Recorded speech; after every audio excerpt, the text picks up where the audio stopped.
is Rami, and if you are new here, go ahead and click that red subscribe button and join the family. Today's video is going to be all about how to study less and more efficiently. So if you guys don't know, I was a nursing major and I'm currently a nurse, and I've been a nurse for almost 3 years. And if you guys saw my interview tip question and answer, you guys can kind of see that I put a lot on myself whenever I was in university. So for example, I was a nursing major. That's already hard enough as is. I did a 4-year bachelor program, and while I was doing that, I played volleyball all 4 years, and I was captain my 3rd and 4th years of college. I worked PRN, so I worked as a tech at a hospital that was nearby on the weekends. I was SNA vice president, or Student Nursing Association vice president, which is just a club that the nursing program has. And that was my senior year. In my sophomore through senior years, I was a microbiology teacher's assistant as well. So I did that for 3 years on the side. And when I wasn't doing volleyball on the off season, I would play intramurals, I would play sports, all throughout college. So that was actually one of my weaknesses. If you guys saw my interview tip question and answer, that I put a lot on myself, and I really did. But I still made it through nursing school. I didn't fail any classes or anything like that. So I'm gonna talk to you guys kind of about how I studied and also made good grades in university. I overall maintained a 3.7 GPA, which is, you know, pretty okay, I guess, for doing all those things at once in nursing school. So let's go ahead and get started. And by the way, I'm filming by my window. It's the only source of natural light right now. It is pouring outside.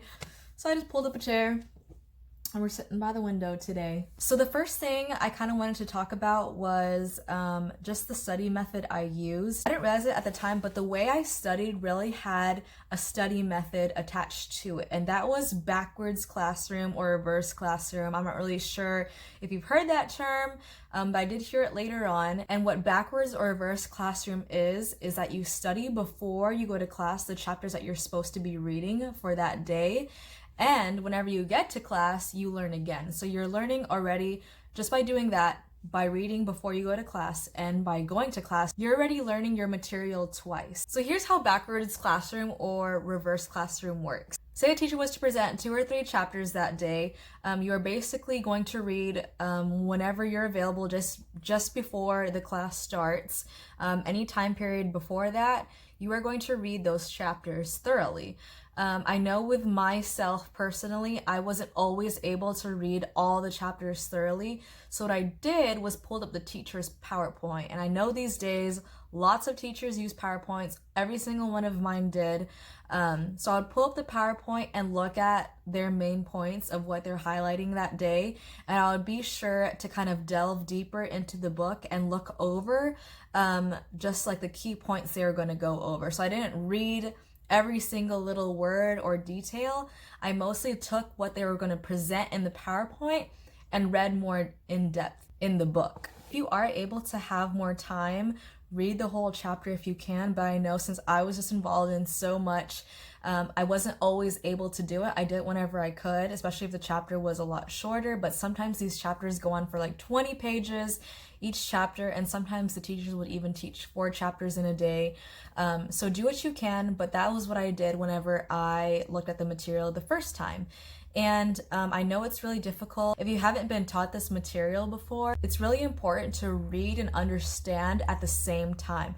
Don't just skim over the words. Don't just read just to read. Read and understand as much as you can. And the more you do this, the better you'll get at it, I promise. So by the end of senior year, I was able to just read it one time and kind of understand what I was reading. And if I didn't understand, you know, I'd go back a couple times and make sure I understood the material.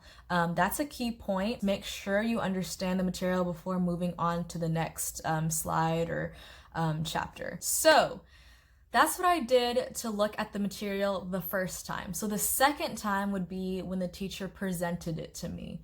I actually finished reading or going through the chapters usually the day or day before. I didn't usually do it the week before or weeks before because I would forget the material.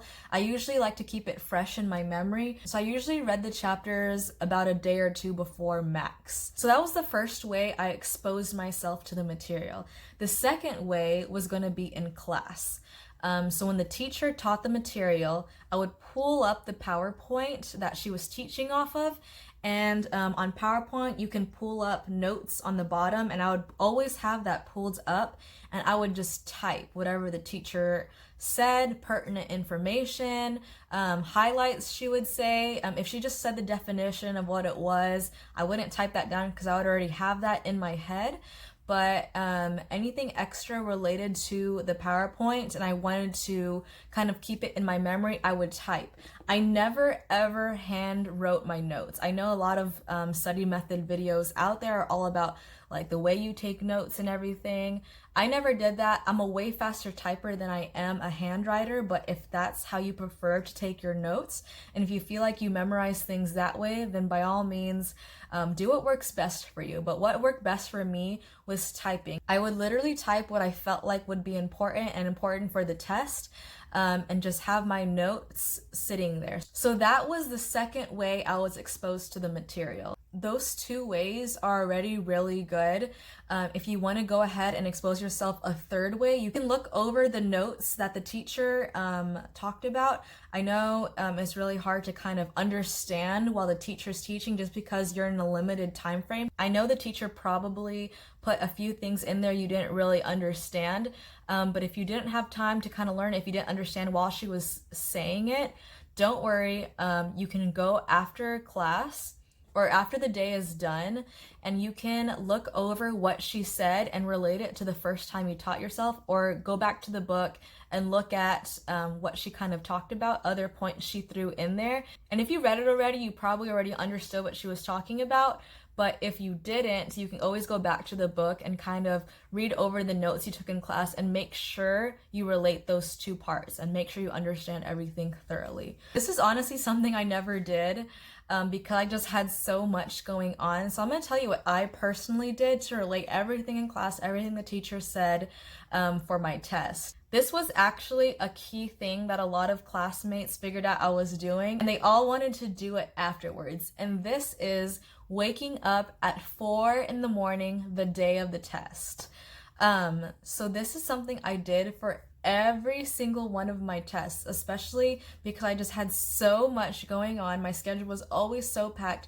I never really had time to study outside of reading the material before class and coming to class and making the notes. That would usually be it for me. Like I said, if you wanted to go back after class or after the day was done and relate the two notes together, that would be your third way of exposing yourself. That would be awesome and really efficient. You'd probably retain the information a lot easier and a lot better, but I couldn't do that because after class I usually had practices, I had meetings. So yeah, I never really had time for that. So what I did to kind of compensate or make up for this was to wake up at 4 in the morning before the test.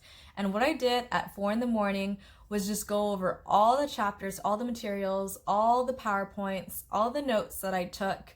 What I did at this time was the third step, basically, but all at once.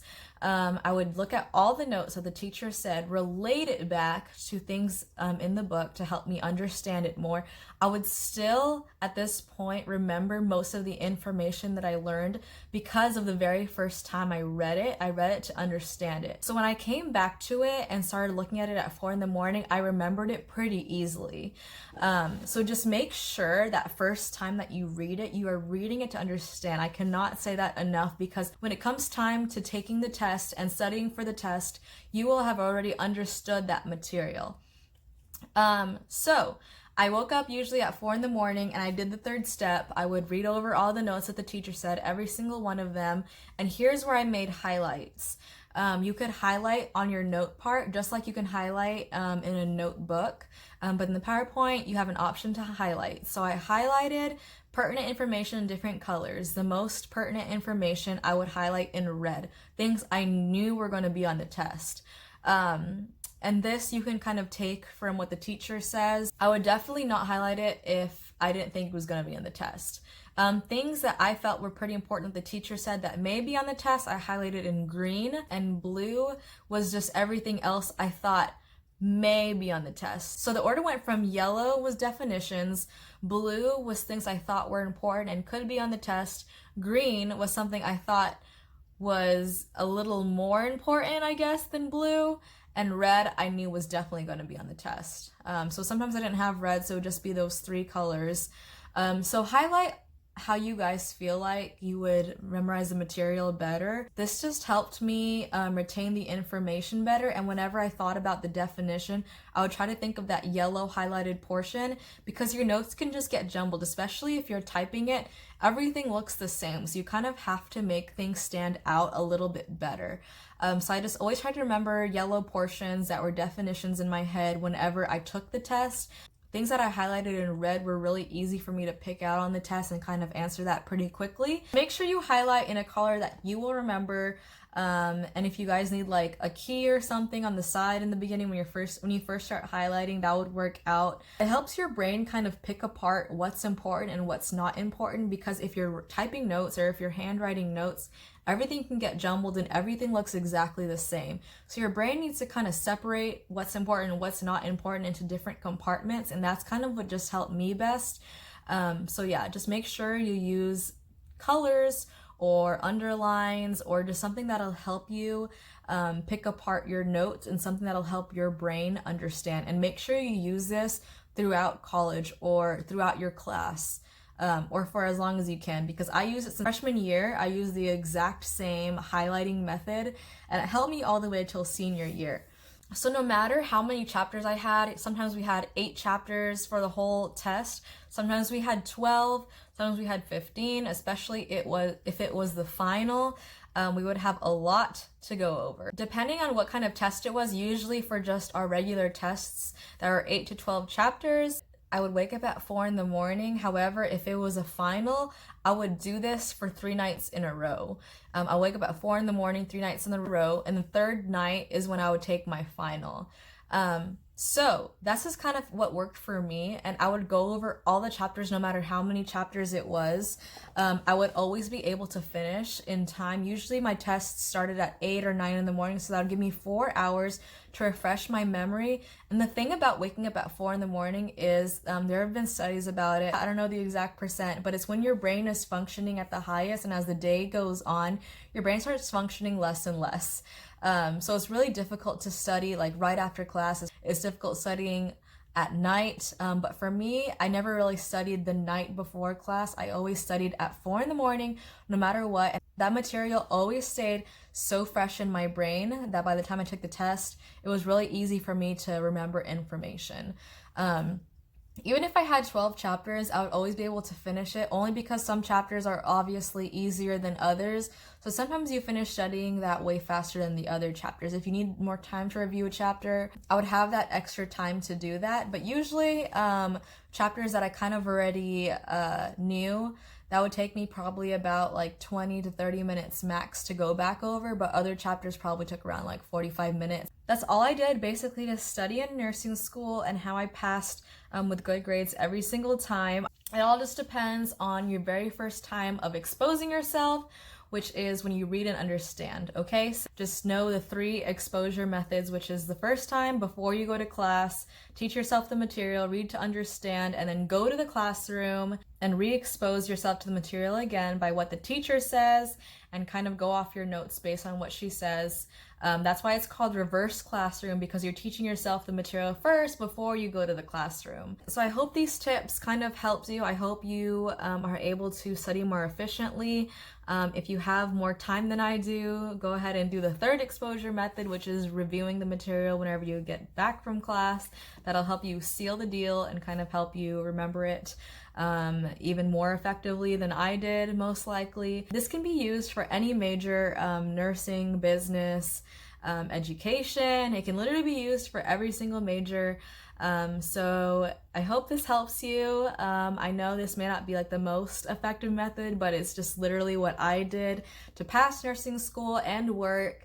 And play sports and kind of have fun throughout nursing school. I know nursing school kind of makes you hide in the corner and just study all day and read in your room all day long, but that's not what I did. I was able to be with my friends all the time. I was able to go to the gym all the time, play sports, and work and make money to pay my rent and everything using this method.